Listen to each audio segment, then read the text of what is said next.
Why is it that when we have evil sorcerers, skeletal kings, and even Greek gods to choose from, that some old lady ends up always ranking amongst the most menacing of Disney's villains? Well, Lady Tremaine, aka the Wicked Stepmother, may be a classic Disney villain and one of the most iconic in the Disney lineup, but there's actually a lot more depth to her evil than you might realize at first. So I wanted to go over her character to show how someone so ordinary can be so hateable. We first see Tremaine in this perfectly shadowy shot here. She's almost always in the dark or framed by surrounding darkness throughout this movie. And what's interesting is that it's not even the setting that's inherently scary or creepy, but her presence that brings the darkness to these shots. And it shows how even ordinary places can become scary when people with darkness in their hearts bring the darkness with them. As for her personality and story, she prefers her bloodline to her husband's. She has lived her life constantly jealous of others because she and her daughters aren't as pretty as Cinderella, or even other average women. But she refuses to accept that and keeps her jealousy by venting it on others blessed with more beauty than she or her daughters, such as Cinderella. By forcing Cinderella to work and slave away, she feels like she's putting people like Cinderella in their place, so she can prop herself up and compensate for her family's beauty shortcomings. She also only really married Cinderella's father to gain his riches. She did so because she is too spoiled and pampered to do a hard day's work in her life to earn her own money, and the opportunity to put someone she views as less deserving of respect because of her natural beauty into a bad position comes as a bonus to her. Part of why the money that their family had ran out so fast is because of how lazy the Tremaines are, and why they indeed needed to force Cinderella to do all the hard work. They wasted all that money on their pampered lifestyle, but they refused to give that lifestyle up, so they make Cinderella do the hard part. We can even see how awful their life is without Cinderella because of how spoiled and lazy they are in the opening of Cinderella 3. Even when they're forced to do hard work, they fuss and moan about it and are not nearly as effective. They can also, as an excuse, blame Cinderella's side of the family for the problems that they supposedly inherited, as a way to make her feel responsible for their bad actions, shifting the blame and burden to someone innocent to avoid taking responsibility at all costs. When we first see the stepmother again, after some shenanigans near the start, it's another perfectly creepy, dark shot of her room, and the tension is built up so perfectly here as Cinderella approaches. The way the stepmother chooses to say nothing as Cinderella approaches is a deliberate move on her part in-universe to build tension. She waits until Cinderella speaks just to interrupt her and make her look foolish. Oh, please, you don't think that Hold your tongue. This way, she flexes her authority by making it look like what she has to say is important, and whatever excuse Cinderella brings, regardless of reasoning, is stupid. A pure manipulator tactic. To weaken the strength of the opposing opinion by making their own seem more authoritative and worth listening to, while the opposing opinion is just foolishness and not even worth listening to. Manipulators rarely ever get to where they are by being honest. The only reason people follow them and listen to them is because they deceptively make people think that other people who oppose their view are stupid. The worst thing that can happen to a manipulator is if people actually listen to the opposite opinion and realize it's more reasonable. The manipulators have to control their conversation to prevent certain information from getting out, or by making people not think about that much. Here, though, the stepmother is mostly just using this tactic to weaken Cinderella's self-esteem. She's less likely to stand up for herself if she actually believes she's stupid and clumsy. A little later, when Tremaine gets the order from the king about the ball, and Cinderella argues she can go according to the rules, Tremaine finds every excuse to stop her. But she does so in a way that is disguised as a reasonable list of important requirements, even though she knows this is a once-in-a-lifetime opportunity and that these other tasks can wait, and she could easily supply a spare dress. But no, of course she manipulates Cinderella into thinking that she has to be good enough to qualify. Once again, the tactics of a manipulator. To stop people from doing things you want, you have to convince them that something else is more important. Manipulators turn the people's own desires against them by appealing to things that are technically less important, but they use rhetoric to make those things appear more important to distract from the real issue that they don't want to be resolved because it actually benefits them. And shortly later, when Cinderella says she isn't going because she isn't ready, her stepmother tries to downplay how important or special the event is. Oh, what a shame. But of course there will be other times, and... Yes. Good night. Knowing full well it's a once-in-a-lifetime opportunity and that Cinderella will most likely never be invited again. Once again, making Cinderella believe that lie that she is lesser than she actually is. Pure brainwashing on the part of Tremaine. However, thanks to some helpful animals, her stepmother is forced into a position where she would have to accept Cinderella going to the ball. After all, we did make a bargain, didn't we, Cinderella? And I never go back on my word. And here she deliberately provokes Anastasia and Drizella into becoming angry enough to attack Cinderella. So that way she can get them to ruin her dress, but she never directly told them to ruin her dress, so she can claim innocence of the situation. Manipulators are very careful to avoid ever being put into a position where they actually have to defend themselves or their position, so if they want to achieve something, but don't want to take the fall if it goes wrong, they will always use a scapegoat to rescue their reputations so that they can spin the story to make themselves seem innocent, even if they were really the responsible party. One magical ball dance later. I like how the stepmother is able to tell that Cinderella might have been at the ball, but she keeps it secret until the slipper situation, because she doesn't want to make it appear as though she was unsuccessful in stopping Cinderella. However, there is one final proof that the stepmother notices that confirms her theory: Cinderella's expressions and body language. She's no fool. She knows that Cinderella was at the ball with 100% certainty now. And without even speaking a single word, she silently walks up to Cinderella's room and deliberately locks her in, with such a look of hatred and spite as she does so. It's actually spine-chilling. Like, that first shot of her making her way after Cinderella is so intensely menacing. Yet all she is doing is walking with evil determination. And then she basically proceeds to act as if Cinderella doesn't exist. And that look of self-satisfaction on her face when she thinks about how she is screwing over Cinderella is so utterly despicable. I love it. But I don't know if there is a better moment than that final scene where she, in a last-ditch effort to stop Cinderella, deliberately trips the shoe bearer to cause him to break the slipper. In this instance, she can once again just blame it on someone else's supposed clumsiness, and still act like it was an unfortunate moment. And really think about this moment too. What does Tremaine have to gain? Nothing! She's only doing this to spite Cinderella and ruin her dreams because of her hateful jealousy and envy. And worse still, her actions could have cost the Duke his life for failing the king and prince. But she doesn't care a smidge, of course. But that moment when Cinderella pulls out the other slipper has to be one of the most satisfying moments in movie history, especially with the look of absolute horror on the stepmother's face when it happens. Because in that instant, she knew it was over. Since there is literally nothing she can do. I mean, she can't very well just run up to Cinderella, grab the other slipper, and deliberately smash it. She'd then be the one guilty of ruining the prince and king's orders, and we all know what the punishment for that is. As soon as this happens, she's forced to stand there and watch as her personal slave and object of personal venting is stolen away from her evil clutches. It is simply perfection incarnate.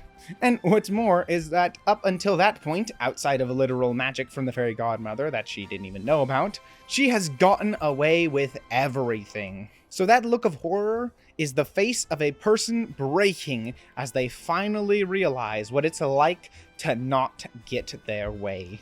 Now, to anyone out there who may be wondering how they might be able to magically bibbidi-bobbidi-boo get rid of certain individuals like Lady Tremaine here in their own life, well, I've heard a trade secret that if you press the magical button, which I believe is pronounced subscribe, then it will make them all disappear in your life. This is not a scam, trust me. Anyway, in Cinderella 2, because yes, I am talking about the sequels in this video, Lady Tremaine's attitude has notably shifted. While her personality is the same, she has less self-control now that her life of abusing Cinderella has been ruined. She is more openly loud and rude. Cinderella's ball is tomorrow night, so pay attention! Rather than putting on a show of false superiority, not that she doesn't still think that she's superior, but rather there's, no one to deceive anymore. And the fact that she lost in the first movie has her in a constantly ticked off mood. Also, I like how they keep the detail of putting the stepmother in the shadows. This time around, there's nothing she can do against Cinderella, who has become officially the princess and is too powerful for her, so her anger is redirected at her own daughters. She still holds a vain hope to gain riches again by marrying off her daughters. That is why she's so against Anastasia falling in love with a commoner, because her own reputation and wealth is more important to her than the happiness of her own daughters. And now her manipulation, too, falls on them, while Drizella falls in line with her mother as the little yes-woman she is, Anastasia being a little more open, perhaps because the brunt of the insults falls toward her over Drizella. Tremaine makes it out that it's about the fact that her daughters are too good for commoners. Dear child, you know I only have your best interests at heart. You deserve better. This is just an excuse, of course, so that she can get what she wants. This way, her daughters feel like they are the guilty ones for failing their mother or selling themselves short if they don't marry a rich noble. Once again, deflecting the burden onto someone other than herself, so she never has to take any responsibility for her actions and can just scapegoat her way to innocence.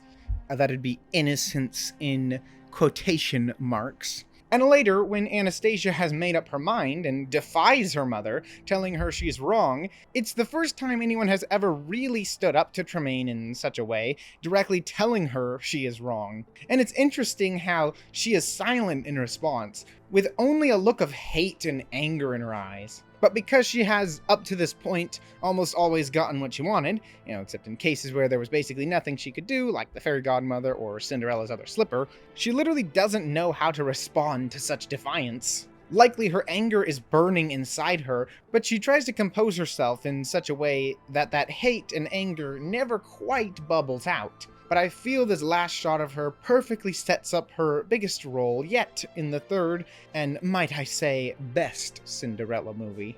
What happens when you give a hateful manipulator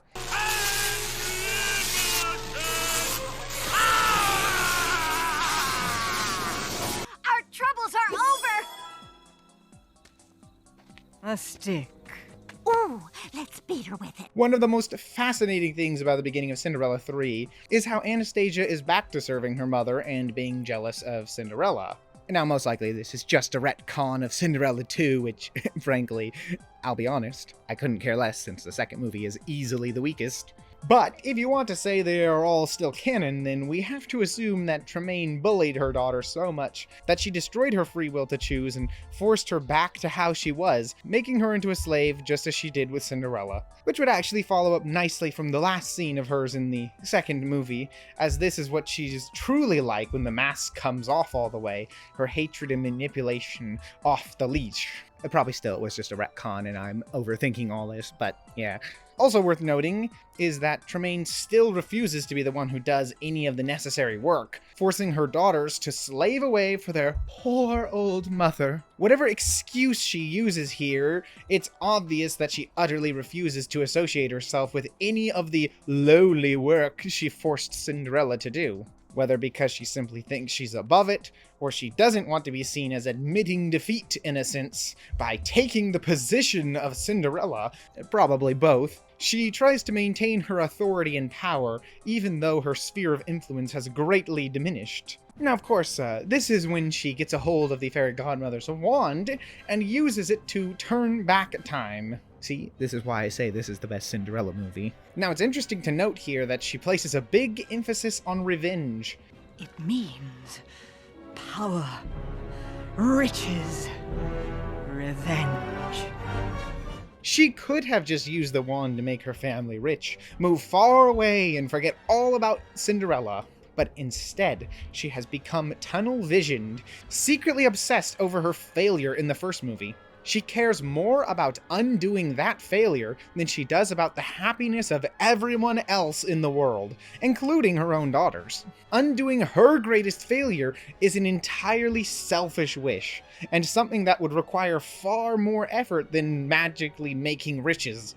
Yet, this is the option she chooses. Manipulators who lose their power and influence are like this, because they can't stand that they aren't seen in the same light anymore by everyone else, and how the world views them is more important than even ordinary pleasures or wealth. But in this case, it isn't regaining trust or a good reputation, but rather being seen as a person of authority and power. This is no repentance, but rather the exact opposite. An utter refusal for her to admit she was wrong and change, but instead to harden her heart and try to force everyone else to submit to her wrong worldview. I love the way that Tremaine makes sure as the first thing she does when seeing Cinderella again is to destroy Cinderella's other slipper. The one thing that ruined her plan last time. And now, it's gone. Immediately. Such a deliciously evil move. For the next several scenes, we simply see how Tremaine would be if given power in the castle. Already she tries to force the servants of the castle to obey her, as if she was the queen. And she manages to take control so easily because of the intense authority she always speaks with, even if she's speaking presumptuously. Though to be fair, the prince does give her authority to deal with Cinderella in this scene. You'll see she's taken care of? Personally, Your Highness. So, she isn't always speaking presumptuously. But once again, the danger of someone hateful and manipulative getting power like this, even just the power of influence, can have great consequences. Shortly later, Cinderella tries to get the wand back from Tremaine in this scene, but it doesn't exactly go well for her. I like how Tremaine can tell it's Cinderella from her demeanor, since she's spent so much time as their servant already. It was easy to see she cleaned in the same exact fashion. Unfortunately for Cinderella, she's caught with too little time to fix the issues. Well, maybe she hadn't hesitated at the end there, but still, she was under intense pressure, so it's understandable. And here we also have Drizella's constant blabbing and slip-ups, which caused the wrath of her mother to even be turned against her. When she nearly blows the cover, giving the prince a clue as to their true identity. It's all the help she needs. Nice try, but we won! You won? What do you mean? Nothing. She threatens to do to her what she's doing to Cinderella. And you, keep your mouth shut or you're next. The stepmother at this point is beyond pretending to care about her daughters. She has been pushed through desperation to a point where she will do anything to stop her plan from failing again, even throw her own daughter under the bus. And when Cinderella inevitably comes back again, we see this same thing with Anastasia. She is literally willing to force her to live a lie and pretend to be Cinderella. She can pretend this is for Anastasia's sake, but it's really only to spite Cinderella and ruin her dreams. At this point, having been already caught as villains, it's interesting to note that it really is over for her, unless she uses her magic on the entire kingdom to force them all to forget she was a villain, which, to be fair, I guess she could do. But still, It's clear at this point she has become completely and utterly tunnel visioned into revenge against Cinderella, even against reason itself, and she chooses to unleash her final act of hatred on Cinderella by turning her dream carriage into a nightmare carriage. Instead of bringing her to the ball and the prince, it is designed to bring her to her final demise. Then she can have Anastasia live a lie and leech off her wealth in secret. Not as good of a result as she'd hoped, but she could still claim she won, as Drizella put it earlier. Alas for her, she is betrayed by her own flesh and blood, as Anastasia rejects this fake love. And like in the first movie, she knows it's over, but because she still holds the wand, her overconfidence gets the better of her, and she tries a futile final attack that ultimately backfires on her. And the last shot we see of her is in servant's clothes, putting her in the place of Cinderella once and for all, the lowly servant forced to do all the hard work. Ultimately, what makes Tremaine such a good villain is that, like with Frollo, the Coachman, or Medusa and McLeach, people like her can be found shockingly often in real life. In fact, I dare say there's probably no one watching this video that's never met someone who didn't share at least a few of Tremaine's character traits. And it's the fact that she's so ordinary of a person that makes her so threatening. But we can use her story to see how to stand up against people like her and destroy the lies of manipulators all around. I also like how, as the movies progress, she becomes more unhinged, and we see why it's so dangerous for manipulative people to be in positions of power, because they can and will abuse that power. Ultimately, Tremaine's selfishness and obsession with being seen as a powerful person with authority destroyed her, but unless we stand against manipulators in real life like Cinderella did, that won't always be the result. Always remember, every human has an inherent God-given value, and no one can take that away from you, no matter what they say or do. So don't let anyone ever tell you you're a lesser person than someone else, because that isn't true, and never will be. Anyway, before you go, I'd like to hear what your favorite moment involving Lady Tremaine is in the comments down below, or if there's any other details about her character that I missed, then be sure to let me know. Anyway, here's the part where I shout out my patrons who support me in an extra way. And might I add, you can also join my Patreon for free if you want, to get access to some bonus content, though paid members also get access to a few more things and early videos. I'm also on multiple social media platforms that I rarely ever update, and I've got a secondary gaming channel if you're interested in any of that. All of this is linked in the description, by the way. Well, anyway, if you're still interested in watching more of the videos on my channel, then you could click this button over here, which is a playlist for all the villain analysis videos I've done so far, or, you know, if you're just looking for Disney stuff in general, then I've got a playlist for all that over here. And, most importantly of all, always remember to be iconic.